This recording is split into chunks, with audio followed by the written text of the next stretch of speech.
Okay, so George is gone for the day, but I'm still working here, and I've sewn the garment together, more or less.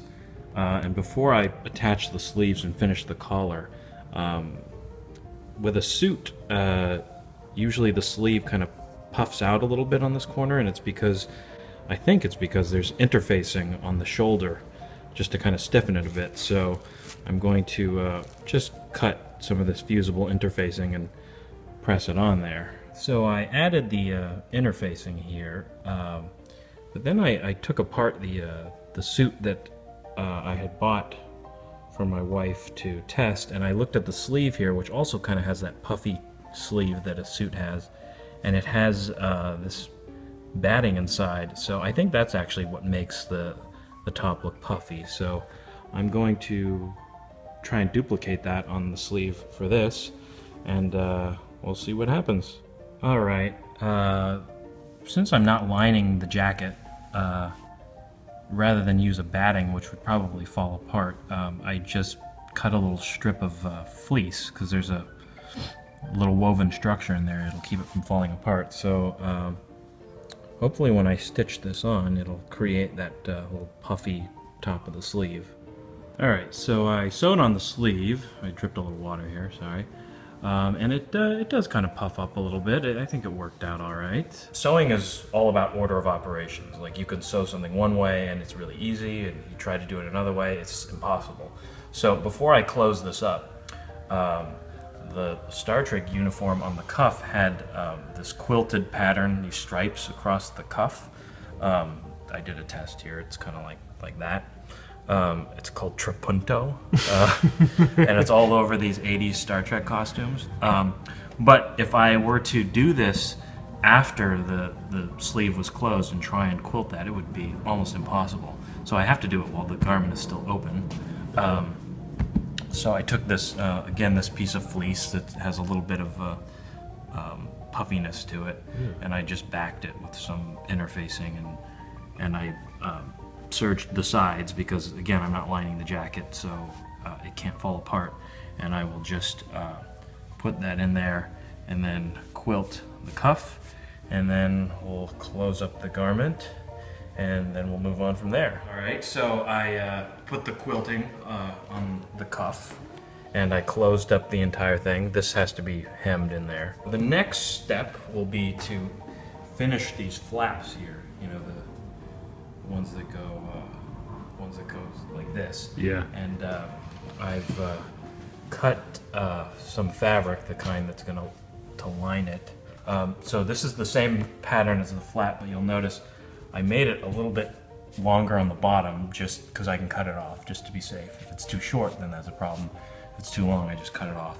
And I also extended it out here, because when the flap goes down, this fabric is visible past the line here, so I made it longer. So what I'm going to do is I'll attach this fabric on here, and the edge, I'll put this black bias tape around it. Alright, so I had to make a little course correction here. I finished the edge of this because I'm not lining the jacket again, like I said a million times, so it's just gonna, the flap is just gonna be inside there. But I realized for the top part, I actually have to finish the collar at the same time as this. So again, sewing is all order of operations. So I attached this little collar piece, which is going to finish the inside. Why do you have to finish the collar at the same time?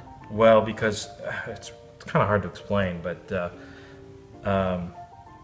so if I sew this flap here, like this edge, in order for it to be finished like that, I need to connect it first. So I need to connect these two first. I see. And then, so I'll sew these two here, and then flip it inside out, and then it will be all, you know, nice and finished like that, and the collar will fold in.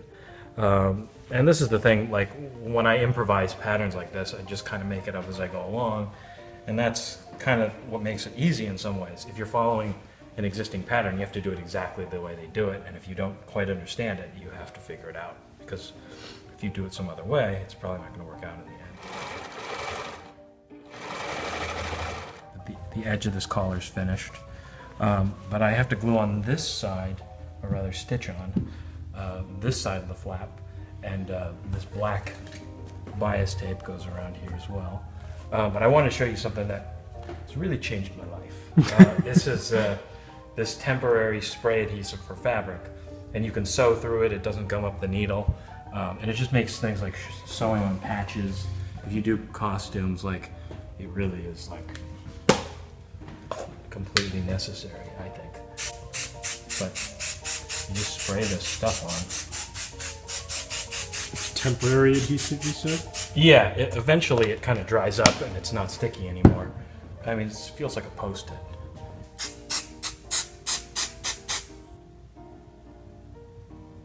So it just really just sticks on there like a sticker.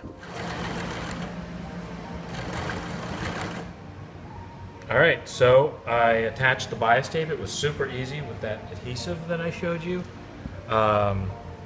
So I'm gonna have to hand sew a bunch of snaps in there. I'll serge the bottom and then hem it up.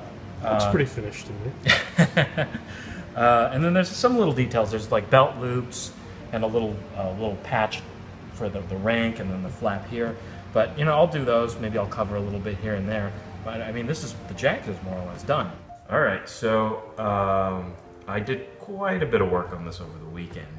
I added a lot of details. I got these pins from roddenberry.com. I put the belt loops on, and I made this belt just out of synthetic leather. There's this interesting little detail, and I have some photos I took of how I made this. It's basically just stuffed and then quilted on there, but I'll put the video up, kind of a montage so you can see. But also, I did end up lining it. I kept saying I wasn't gonna line it, but ultimately it was, first of all, I tried it on my wife and it was kind of scratchy, so I just decided to, but it also made the process of finishing the collar easier. Oh, and I also did this skirt. There was the women wore these uniforms with pants, and sometimes Uhura had a skirt, and so we found this skirt at Goodwill, and it's pretty close to what Uhura wears, and I added just like a red bias tape and that. So it's pretty simple, a lot easier than making a pair of custom pants for it. But now I just have to do the undershirt, and so I've got this gold spandex material, and I'm going to use the same jacket pattern, and I'm just going to fuse these two pieces together, and probably cut off all these shaping details because it's spandex. This is wool, and so you kind of have to build all this shape into it. But with spandex, it stretches, so it'll probably just be like a straight kind of a deal. All right, so this is done now. Sorry, I didn't cover the shirt that much. I tried originally with these cuffs. This is just stitched, and the edge is kind of wonky.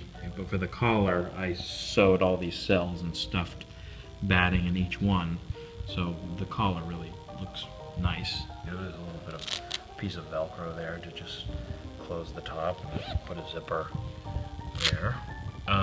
There's the skirt is in there. But yeah, and then Suzanne helped me sew all these snaps in here and the chains, so that's all finished, done. Also, the little rank strap thing here, the purse clasp is all done. Also, this thing on the back.